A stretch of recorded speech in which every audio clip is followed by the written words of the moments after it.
Week one of the men's VNL is done, so I'm going to grade all the team's performance after their first 4 matches. Now, before we get into it, I know I've been a little bit quiet recently.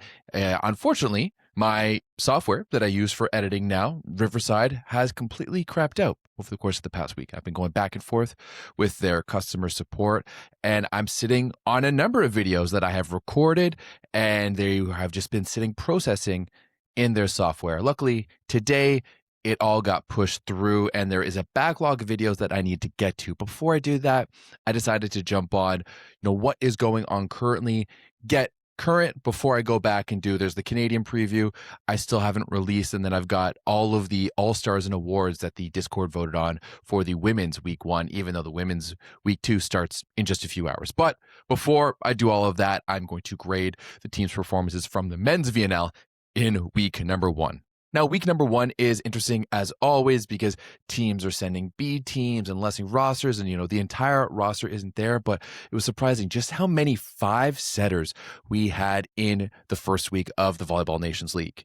And before we jump into the rankings, this is what the standings are looking like after week 1. Brazil and Japan are sitting at the top, both 4-0. Then you've got USA, Italy, Serbia, and Slovenia sitting at 3-1. Then you have Poland, Ukraine, Bulgaria, Belgium, Turkey, and Germany all sitting at 500, 2-2. Canada, don't even get me started. China, Iran, and France at 1-3. And then Argentina and Cuba pulling up the rear at 0-4. Just like any of my other ranking videos, we're going to do this in alphabetical order. So, unfortunately for Argentina, we're going to be starting with them. And I mean, what a bad first week for Argentina. And I mean, they pretty much have their entire roster back. Polonsky was there, although didn't play a first of the few matches. And they even had Luciano Gicheco back this year compared to 2025. But for some reason, it looks like they almost regressed and they went completely winless in the first week of VNL. With Gicheco playing the way he did and the way he played over the course of this season, I do think that we need to have a conversation about Luciano Gicheco. It's just not one that I'm quite ready to have just yet. But this Argentinian team really struggled to score on the right side, whether it was Gomez or Ramos. They even tried a 3 outside hitter thing with Polonsky on the right. They just struggled to score the entirety of week 1. And I mean, when you look at their schedule too, this should have been a schedule that had them frothing at the mouth. It could have been a schedule that they really jumped up to a good start with Serbia, Iran, Bulgaria, and Brazil. This was a chance for them to really get ahead of the count and get some wins early. But instead, it was the opposite way, losing to Serbia 3-1, getting donged by Iran 3-0, and losing to Bulgaria. I mean, luckily, they looked a lot better against Brazil, but still, this is a team that is really struggling to score. Thank God they had Luciano Vicentin, who was hands down their best offensive player. We saw Manuel Armoa, come up and be decent as well. But still, this Argentinian team has a lot of things they need to figure out and a lot of things they need to figure out fast. And things do not get easier for them. So because of that, I am giving Argentina an F. They failed week number 1. I expected a lot more from them, and they did not deliver. Next, we have Belgium, and Belgium in their first week of the VNL were really surprising. I mean, they opened things up with a nice 3-1 win over Bulgaria. They lost 3-1 to Brazil, lost 3-1 to Serbia as well, but then wrapped it all up with a nice 3-2 win over Iran. And I mean, if you had told Belgium at the start of the VNL that they're going to go 2-2 while losing Basil Dermo, who went down with an injury in the first match against Bulgaria, I think they would have been really, really excited, right? This is a young team. They're new to the VNL, and going 500 is a big deal. I know everyone was expecting me to talk about Ferry Ragers. He was the 3rd best scorer in week number 1, 77 points, average 4.53 points per set, but he is not who I'm actually going to talk about.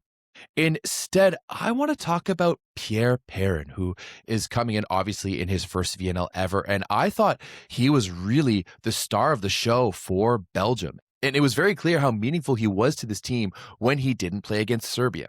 He led them in scoring in that first win against Bulgaria with 17 points, and then dropped another 20 against Iran. But when you look at his numbers too, they are very, very impressive. I mean, he scored 50 points this week in the 3 matches he played. He hit a combined 38 for 67, hitting 57% with a 39% efficiency, which is absolutely gross. And his reception was bang on. 63% positive, 37% perfect. That is huge. And you could just tell how little scoring Belgium had on the left side when he didn't play against Serbia. Rotti and Plasky combined for 13 points, right? He scored 13 in his worst match against Brazil. So they combined for 13 against Serbia. And honestly, I think Belgium could have gone 3-1 if Perrin had played all 4 matches. But smartly enough for Zanini, he decided to sit him and rest him and get him ready for the match against Iran, which ultimately led them to being 2-2 on the week.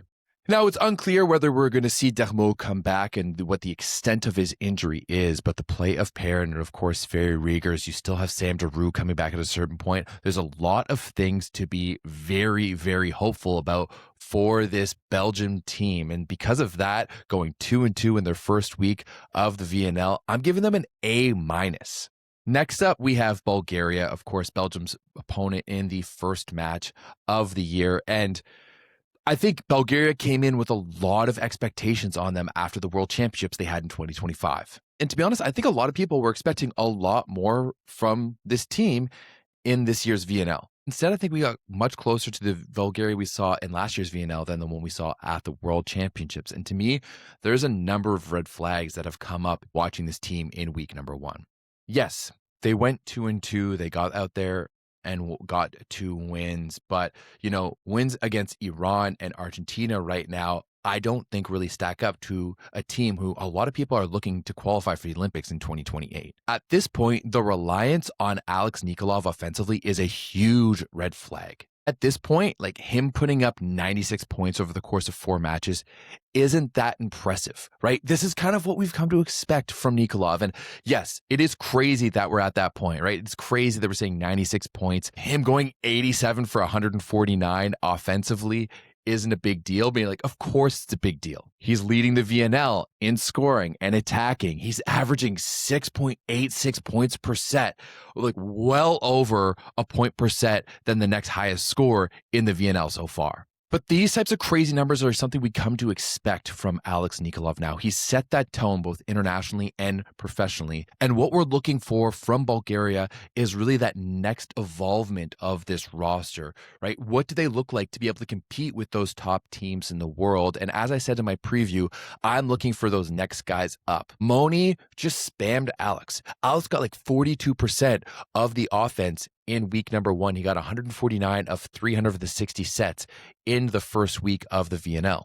And I think we really need to look at their final 2 matches of the win against Argentina versus the loss against Serbia. Against Argentina, you had 4 different Bulgarian players in double digits. Yes, Alex Nikolov did score 26. Yes, he was 24 for 42. But you also Atanasov going 11 for 20. You had Asparuhov going 9 for 19. You have Ilya Petkov down the middle going 7 for 10. It was a much bigger team win in the win over Argentina. As opposed to the match against Serbia, when you look at the roster, only Alex was in double digits. The next highest scorer was Atanasov. And it's frustrating too, because offensively, Atanasov went 7 for 11, right? He hit a 63% efficiency. He didn't make an error the entire time. The only people who made errors really were Moni in attack. He was 2 for 9 with a minus 23% efficiency.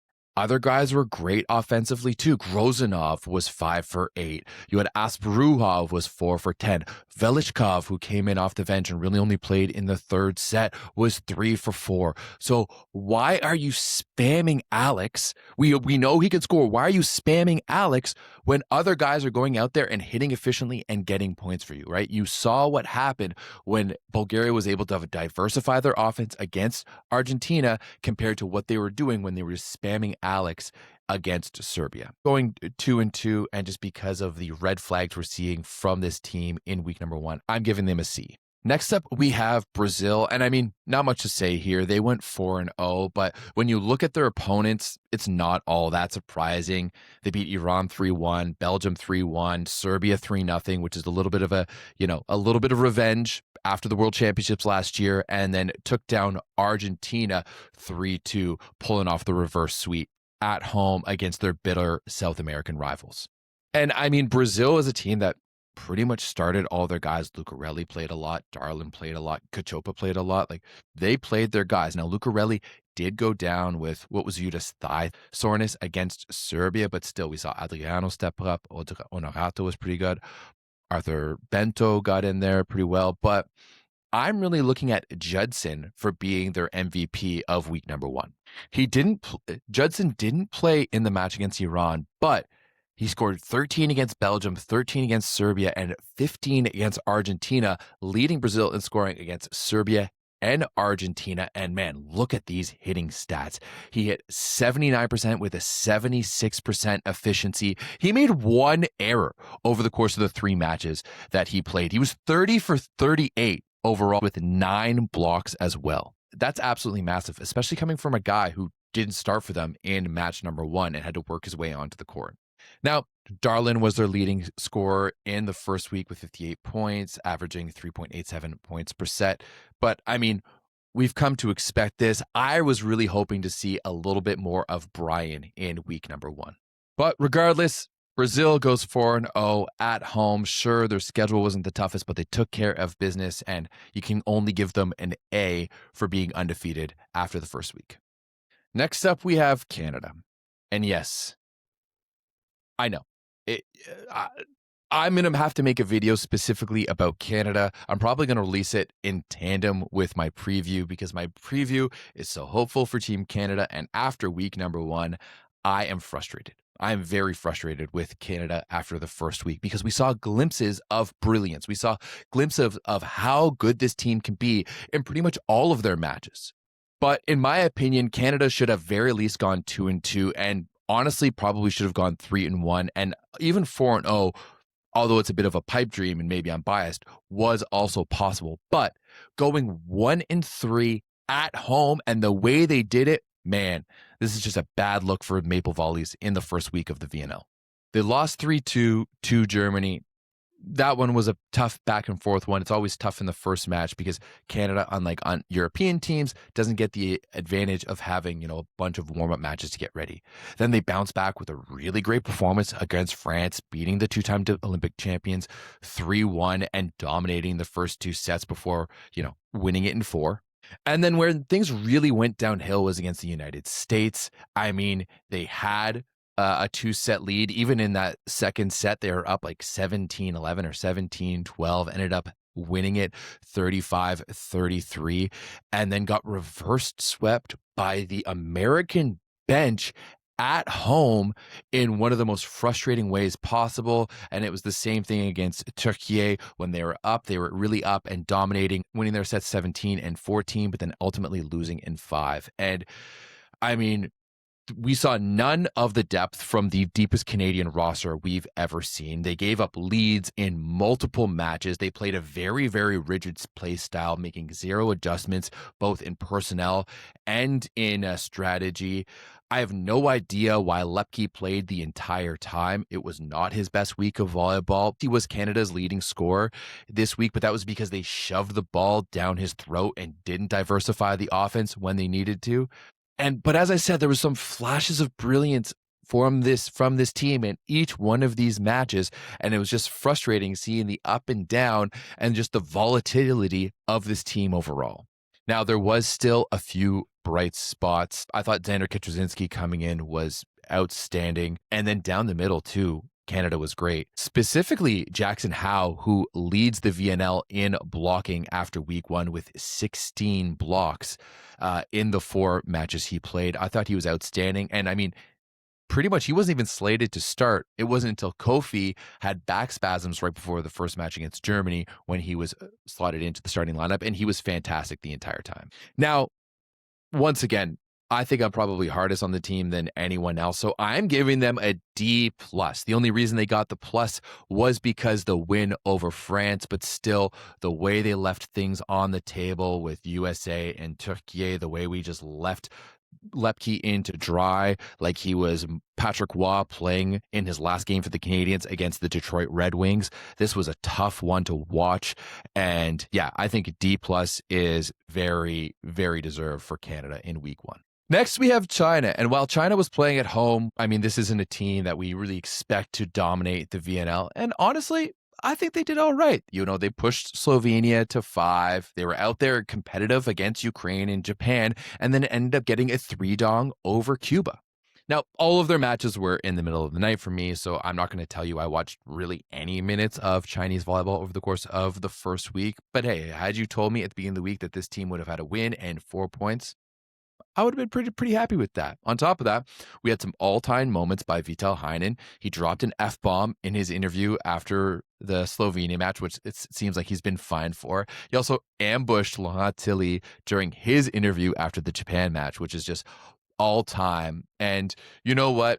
Because Heinen is awesome and because this team came out of the first week with some points on their backs, I'm going to give them a C because this is pretty much exactly what we expect from this Chinese team. Now, from one basement team to another, I guess we have a string of them with, you know, a couple of bookends who maybe shouldn't have been. Cuba, I'm actually going to let them off the hook here a little bit.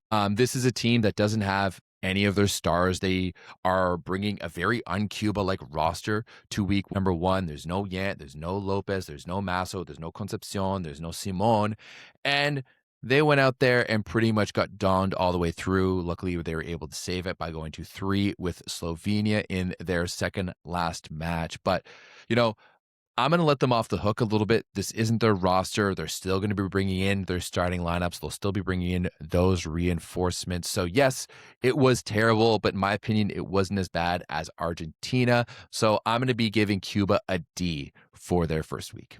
And next we have a team who surprisingly struggled in week number one, France. I mean, France to me, having watched them quite a bit over the week, really only seem interested playing against Italy. And now this is 2 years in a row. They've beaten Italy in the first week of the VNL in Canada in 5. But after that, it just seemed like they were uninterested, right? Got the 5-set win over Italy, then lost to Canada, got donged by Turkey, and followed that up by another lackluster performance against Germany. Now, given his performance in the early days of this tournament, I would not have thought that Stéphane Boyer would have been the 5th best scorer in the VNL after week one with 68 points, averaging 4.25 points per set. But he was, and honestly, he was one of the few French guys who had a little bit of go in him.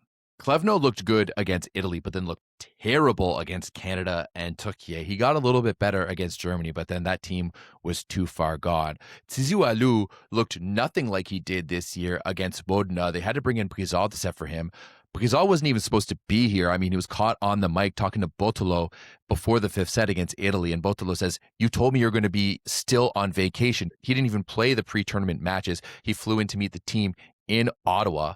Matisse Heno was up and down, and this team just didn't have any of that cohesiveness we expect from French volleyball. Now, we can give them a little bit of a break. This is a very young team. They're still figuring a lot of things out, but still, 1-3 was not what we were expecting from France in week number one, especially when they have guys like Clevno and Brizard and Boyer on this roster. So because of that, it is going to be another D for France.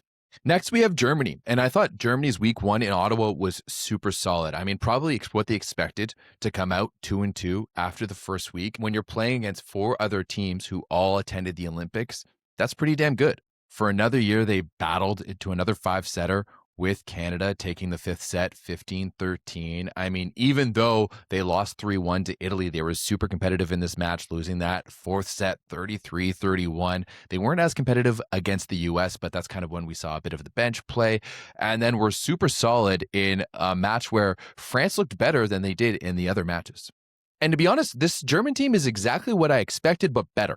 if that makes sense. They're very good everywhere. They've got a solid outside trio with Brand and Roars and Rijkaard, all three of them making their mark at sometimes. Philip Jon has proved to be very dynamic on the right side. Yeah, he's got a bit of a weird swing, but he can score points. And then Jan Boma can come in and really bang some balls. He's a rare lefty with a heavy shoulder who can really thump it. They're solid down the middle, too, with Torvi and Crick being really, really good. Unfortunately, I think Crick Talk is just going to eat on TikTok for the next little bit, going 8-9 against France in that last match. But yeah, Germany looking a lot better in week number 1. Maybe Massimo Botti is sprinkling a little bit of that Italian magic dust on them because they looked good. And I maybe underestimated them coming into this tournament a little bit. Now going 2-2, probably as they expected, I'm giving Germany a B. Really solid. Next, I have Iran. And I mean, hey, Iran is a team that I thought was going to be really, really good after watching them in the first set. They came out swinging in the first. They came out swinging in the second against Brazil. And then everything kind of went downhill from there, right? This is a very, very emotional team.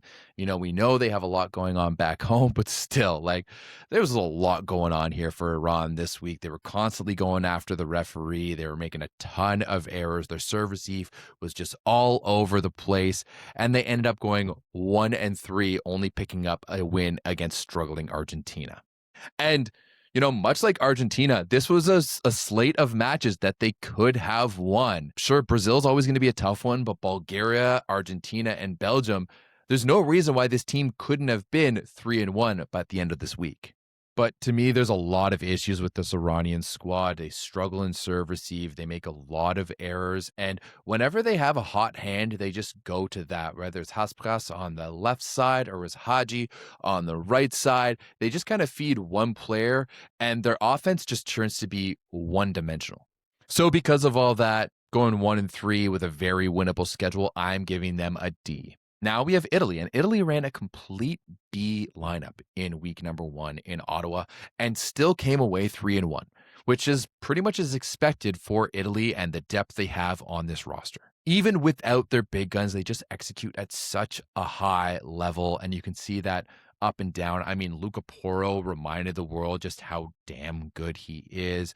Botolo was awesome. I thought Paolo Porro proved once again why, in my opinion, he's one of the more underrated setters in the world. Pardo Matti down the middle proved that he is one of the best up-and-coming young talents in the world as well, leading Italy in blocks. Gabriele Lorenzano was ridiculous as well. 44 digs, passing anyone else in this tournament in the first week. I thought that was some of the best volleyball I've ever seen from him in the week number 1, although he was a little chirpy with the refs. But I mean, who wasn't in week number 1? They went out there, took care of business. Sure, it was a battle against France in the first match. And as I mentioned, for France, this is kind of what we expect between these two teams. This is 2 years in a row that France has beat Italy in the first week, but then they took care of business against a scrappy Germany team, donked Turkey, and then had a really good battle against the United States in the final match of the tournament. And overall, I mean, I think Italy is looking really good, even without any of their big stars. One guy I'm looking at particularly, though, is Kamil Rychlicki, and I think he may have played himself off the roster this week. It started incredibly. He had 30 points against France. He was 27 for 51, especially the early goings in the game, but it just went down from there. He was a combined 14 for 41 against Germany and the USA. And with the amount of talent Italy has on this roster, guys like Romano, Bovalenta coming up, and potentially Nomori Keita joining this roster to be on the right side, I just don't think that's good enough. Regardless, I'm giving Italy an A. You bring a completely B roster. You go 3-1. Your only loss is a 5-set battle against France. I'm going to allow that. They looked great. A for Italy. Next, we have Japan, and there was a lot of pressure coming in on this Japanese in week number 1. We remember what happened to them at the World Championships. There was all the hoopla of their players getting arrested before it, but they managed to quell all the haters and go out there, go 4-0 without Masahiro Sekita. And I think that is a big thing. And yes, I know Sekita wasn't on this roster last year for the VNL, but still, Airo was able to shake off the haters. So was Longhatsili. And Japan looked pretty good. I won't lie, they looked pretty good. Albeit, I did really only watch them against Poland. once again, playing in China, it's hard to watch matches that are in the middle of the night. And while I was a little bit worried, I think had they lost that match to Poland, it would have been a bit of a red flag, right? There's no reason that Japanese team in its current form should be losing to that Polish team in its current form. But hey, that is one of their first matches against Poland in a long, long time. It was a little bit historic for them. So you can tell they got the monkey off their back a little bit. On top of that, from what I saw, Rand was unreal in week number 1. He had the third most points after the first week with 75, averaging 4.69 points per set. And from the little bit I saw, I probably would vote him as one of my top outside hitters on my all-star team for week number 1. I thought he was fantastic. Taking care of business, getting 11 out of 12 points, beating Poland for the first time since like 2008. I'm going to give Japan an A. Next up, we have Poland. Now, much like Japan, didn't watch them much. They were playing in China. It was tough to watch. And Poland had even more of a B team than Italy did. And I thought they did all right. They ended up going 2-2. They took care of Cuba, lost a couple of top 5 setters to Slovenia in a historic match where Mujanovic was incredible, one of the best scoring matches of all time in the VNL. Japan, an all-time match for them as well. And then got the reverse sweep on Ukraine as well to close out the week at 2-2. Now, this was a very experimental week for Poland, of course, and I do have a few thoughts. First and foremost, I think we might be seeing the end of Alexander Śliwka in a Polish jersey. He did not look good. He started 3 matches, only got 25 points. His best was against Japan, but he was 10 for 21 in that match with a 38% efficiency. He ended the week hitting a 40% with a 30% efficiency, only passing 44 and 12. Like, it just wasn't great all around from Alexander Śliwka, and honestly, Poland looked better without him on the court. Next, I thought Bartłomiej Lemański was incredible. I really think he should be on their main roster and compete with time with Biniak and Kokonowski. Maksymilian Gronitsky was incredible as well. He was 3rd in the first week with Diggs, and I thought he was incredible in serve receive and really strong on defense too. I really just want to see him compete with time with Popivchek once the entire roster comes back. And I really thought Alexei Nasevich made a really strong case for himself playing in the final 2 matches for this Polish team. I mean, he dropped 24 against Japan, hitting a 58% with a 50% efficiency. And then against Ukraine, he came in off the bench, scored 19 points in like a little over 3 sets of play, hitting a 64% with a 39% efficiency. But still, I thought, from what I saw, I thought he was better than Gomułka. He's a little bit more explosive. He's super powerful. And if he can just minimize those errors a little bit, I think he can have a really strong shot at battling for a spot on the main Polish roster. But going 2-2 with a young team, pulling off the reverse sweep against Ukraine, I'm giving Poland a B. Next, we have, honestly, my most surprising team of the week in Serbia. And if you watch my preview, you'll have seen I wasn't very hopeful about this Serbian roster. But if you watch my preview, you'll also know that I called out that I was probably going to be wrong. And sure enough, they must have listened because they proved me wrong. Serbia went out and went 3-1 in week number 1. Now, Serbia had the advantage of playing in the really weak Brazil pool, opened up with a win against Argentina, took care of business against the young Belgian team, got a little bit of revenge handed to them by Brazil, and then absolutely donged Bulgaria to close out the week. Now, after their first match against Argentina, I really expected Vjeko Masulovic to really lead them offensively, but I honestly thought Alexa Batak did a really good job at diversifying this offense. Like, Kulpinac and Marinovic also got their licks in as well. And we also saw this team be pretty efficient in the matches they were really good in, like especially against Belgium and Bulgaria. The efficiency of this team was a lot higher than I expected. Once again, you had 3 guys who were scoring on the outside. They were solid in block the entire time. I mean, 13 blocks against Belgium is huge. And yeah, this Serbian team just really impressed me and did not look anything like I expected in the first week. And because of this, I'm giving Serbia an A. Yeah, I'm going to give them an A. Completely blew me away. Great job, Serbia.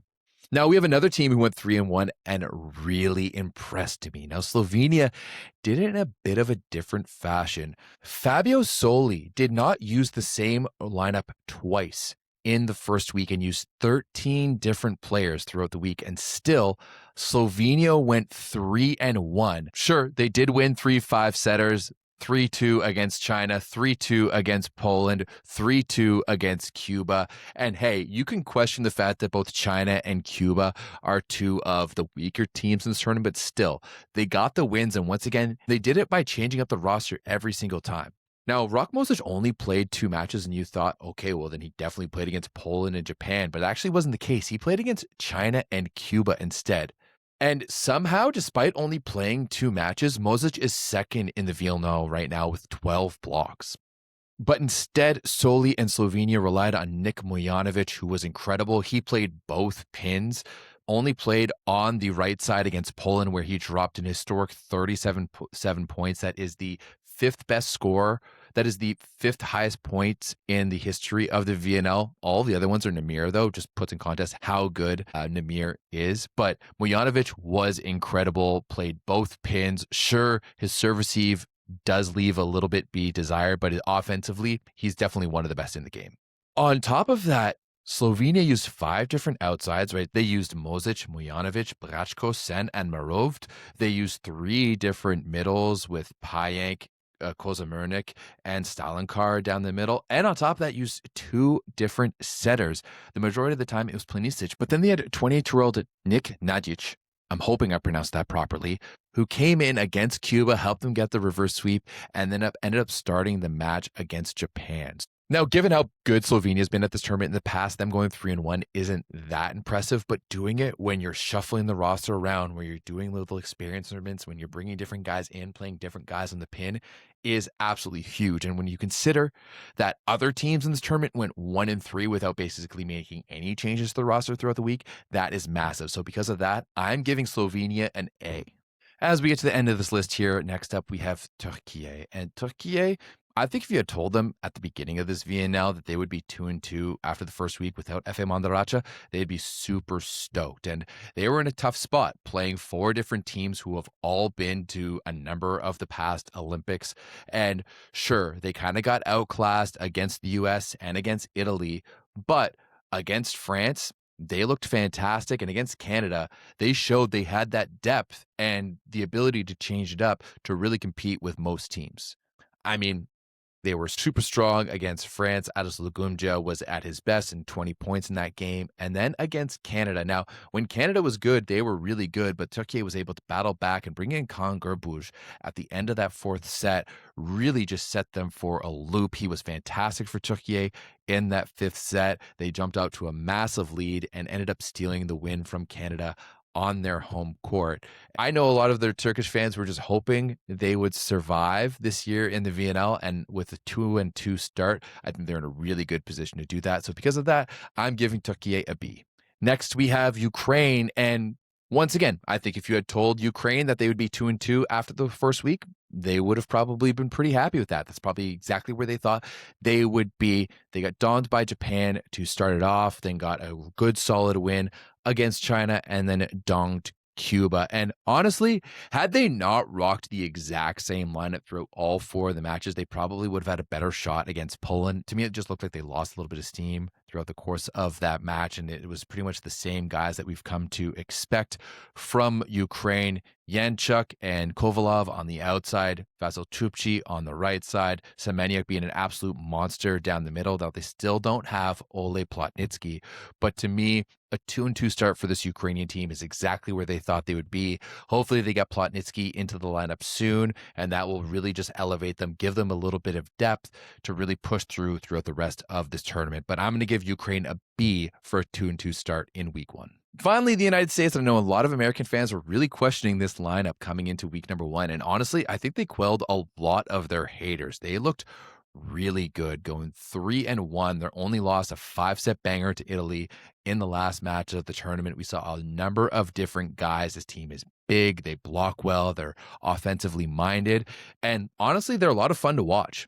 Most notably, we have to talk about Jake Haynes. I mean, there was so much hoopla around him coming into this match. And I honestly thought he silenced the haters through this one. He was the best scorer for the US, scoring 21 against Turkey, 19 against Germany, and 25 against Italy. Most importantly, he hit 59% with a 48% efficiency. That's sky high. He was disciplined, he was big, and that's exactly what the US needs to do. They need someone who can go out there and score in high volumes. Now, most importantly, the US pulled off a crazy reverse sweep against Canada at home and using the majority of their bench. Like Cole Hartke was outstanding. Scoring 33 in one of his biggest debuts is pretty crazy, but they did it with a really gutsy performance, pushing back, being like losing 35-33 with the bench. I thought Merrick McHenry looked great. Mason Briggs looked fantastic throughout the week as well when he played. Like the US is really showing that they are a lot more than just their stars. And like they didn't even really need to rely on Anderson all of that much. Sure, he played and he was one of the focal points of their offense, but he wasn't the go-to. They didn't just feed him the entire time. This team still looked really, really good, and they still haven't added Micah Christensen or TJ DeFalco to this roster yet. Remember, Aaron Russell isn't there this summer, neither is Thomas Gejski, but both those guys are going to be expected potentially to come back in 2027. So I think there's a lot of good things. Like there's a very clear vision of what Karch wants to do with this team, and right now it's working for the US.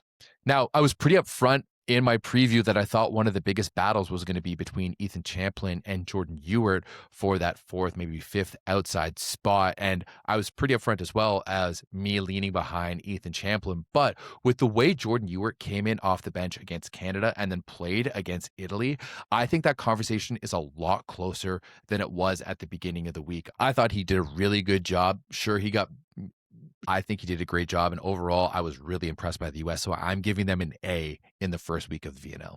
So that wraps up my grades for the men's first week of the VNL. Now that Riverside is back online and there's no longer any more technical issues, I am hoping to be a little bit more active with the videos throughout the rest of the VNL. So make sure you follow along here at Volleyball Source. Hit the subscribe button, hit the bell to get all those notifications. Go follow us over on the Volleyball Source Discord, the best online volleyball community in the world. Follow me over on Twitch at That Volleyball Guy, and enjoy women's week 2 starting literally like right now.